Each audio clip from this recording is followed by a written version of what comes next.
Selamat berjumpa kembali di dalam layanan audio Sahabat Seperjalanan. Hari ini adalah hari Senin 12 September 2022. Tema renungan saat teduh kita dengan judul Dua Sisi Bahagia.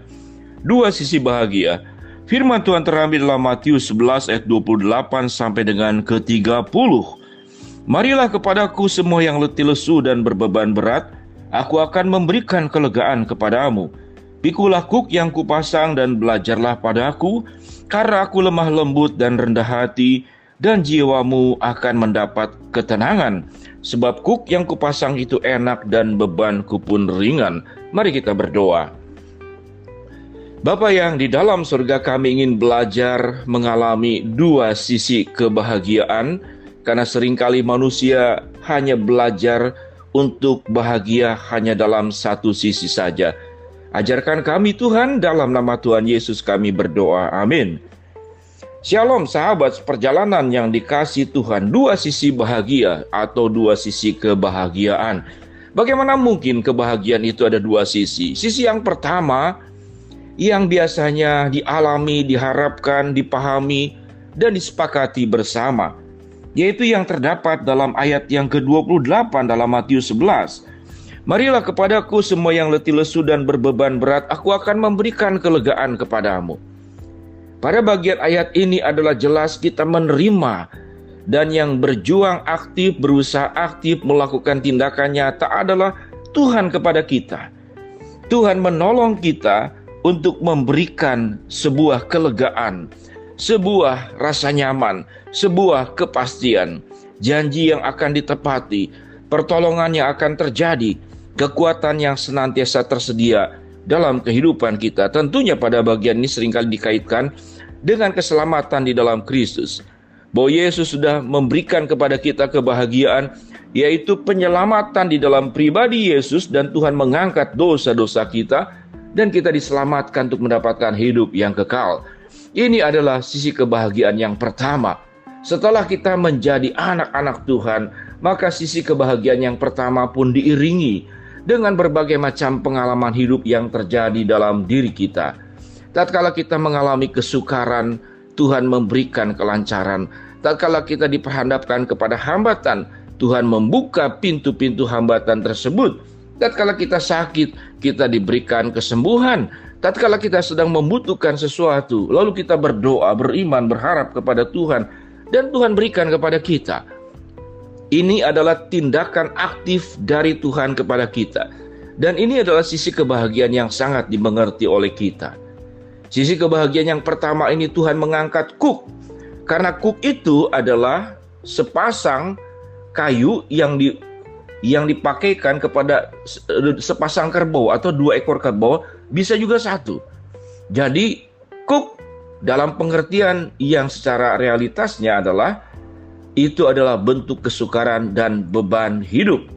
Jadi di satu pihak, berkat yang Tuhan beri adalah Tuhan mengangkat kuk. Mengangkat kuk beban hidup, persoalan hidup yang ada pada diri kita, sebagaimana yang dijelaskan pada bagian yang tadi. Tuhan mengangkat seluruh masalah-masalah kita. Namun ada sisi kebahagiaan yang kedua. Sisi kebahagiaan yang kedua adalah Tuhan memberikan kuk. Cukup menarik. Ada sesuatu yang kontradiktif. Di satu pihak Tuhan mengangkat kuk kehidupan kita, Tuhan mengangkat kuk dosa kita, Tuhan mengangkat kuk segala persoalan hidup yang kita hadapi. Namun sisi kebahagiaan yang kedua juga Tuhan memberikan kuk kepada kita. Apa itu kuknya? Ayat yang ke-29, pikulah kuk yang kupasang dan belajarlah padaku, karena aku lemah lembut dan rendah hati, dan jiwamu akan mendapat ketenangan. Sebab kuk yang kupasang itu enak dan bebanku pun ringan. Kuk yang diberikan oleh Yesus kepada kita, kita mencatat itu memberikan ketenangan. Kuk yang dipasang Tuhan kepada kita dikatakan itu enak dan ringan. Bagaimana mungkin bisa terjadi? Dan apa yang dimaksud dengan kuk itu? Kuk itu adalah sebuah perjalanan kehidupan di dalam kebenaran.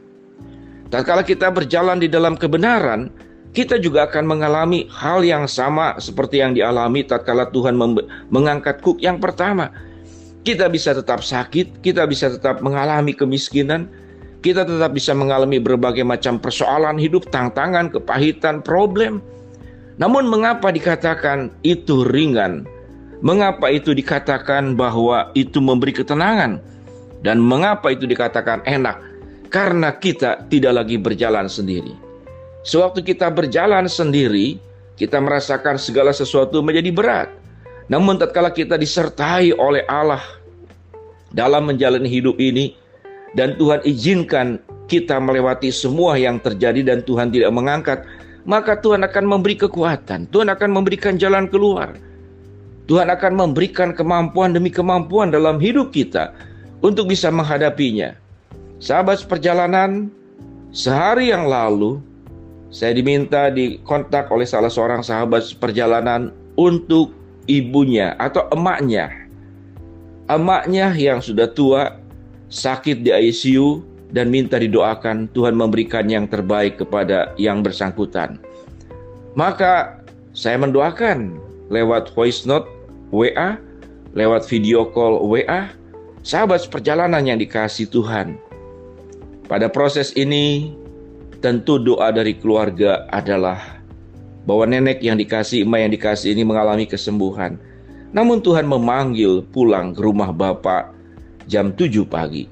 Sahabat seperjalanan, ini adalah peristiwa bahwa Tuhan mengizinkan semua masalah terjadi dan Tuhan mengangkat setiap persoalan hidup yang ada dengan cara Tuhan memanggil anak-anaknya itu kembali ke rumah Bapa yang di surga. Itu yang dikatakan bahwa bebanku ringan, enak, dan akan memberikan ketenangan. Sahabat seperjalanan, tidak ada masalah sesulit apapun tatkala kita bersama dengan Yesus. Kalau itu masih terjadi dalam hidup kita, engkau tidak menanggungnya sendiri. Ada kekuatan Allah. Dan tatkala kita sudah tidak sanggup lagi, firman Tuhan berkata, Tuhan akan memberikan jalan keluar. Dan Tuhan tidak akan menanggungkan berbagai macam persoalan melebihi kekuatan kita. Pada saat kita diperhadapkan kepada cobaan, kekuatan kita sudah tidak sanggup lagi. Tuhan yang berbagian untuk menolong dan menanggungnya. Aspek lain daripada ini juga adalah bagaimana hidup kita melakukan kebenaran. Tatkala kita melakukan kebenaran, akan ada banyak persoalan yang timbul. Penolakan, disalah mengerti. Mungkin tatkala hidup dalam kebenaran, kita tidak selancar seperti orang yang menghalalkan segala cara. Namun itu berkenan kepada Allah. Dan orang-orang yang hidup berkenan kepada Allah dalam kehidupan berumah tangga, dalam pekerjaan, di masyarakat, dimanapun kita berada, Tuhan akan berikan kemenangan demi kemenangan, sekalipun kita menanggung yang diizinkan oleh Allah. Namun Tuhan sudah mengangkat yang pertama dalam hidup kita, dan Tuhan memberikan yang kedua, yaitu kita ada di dalam kebenaran. Kita diikat oleh kebenaran, kita hidup di dalam kebenaran. Biarlah sahabat perjalanan, kita belajar ada dua sisi bahagia, ada dua sisi kebahagiaan. Di satu pihak Tuhan mengangkat yang ada pada kita. Di pihak lain Tuhan juga memberikan kepada kita. Dengan demikian sahabat seperjalanan, biarlah kita hidup bisa lebih memahami kebenaran secara lebih menyeluruh. Mari kita berdoa.